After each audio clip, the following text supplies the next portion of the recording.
अरे वा, कैलासाच्या पायथ्यापासून शिखरापर्यंत पाहिलं असेल तर सारे शिवगण या शिवरामाचा तल्लीन आहेत. हे माझ्या शिवभक्तांनो, या शंभू महादेवाचा शिव आणि मंगल चंद्राचा आशीर्वाद आहे. तुमच्या मनातील इच्छा आकांक्षा परिपूर्ण होतील असाही माझा मंगलचंद्राचा आशीर्वाद आहे. अरे वा, इकडे कोण शांकिनी डांकिनी भूत पिशाच मरुष्य तुम्हालाही माझा मंगलचंद्राचा आशीर्वाद आहे.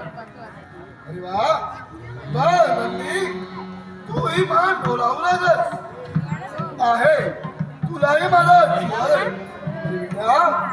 तू म्हणजे कोणी सामान्य नव्हे. आठवतोय तो प्रसंग, आणि तो प्रसंग जर कोणता असेल तर ज्यावेळी सिक्की महामुनींचा देवतांनी केलेला अपमान आणि याच अपमानाचा बदला घेण्यासाठी त्यांनी आपल्या जटेतून तुझी निर्मिती केली.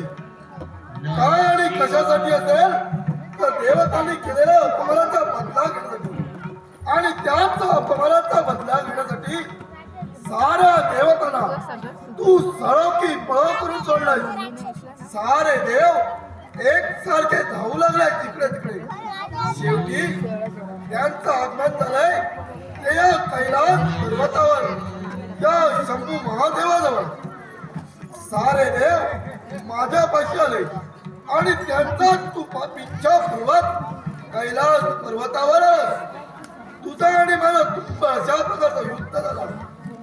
त्याच युद्धात मी तुझ्यावर प्रसन्न झालो आणि म्हणालो, बा नंदी, माग काय हवंय ते तुला माग.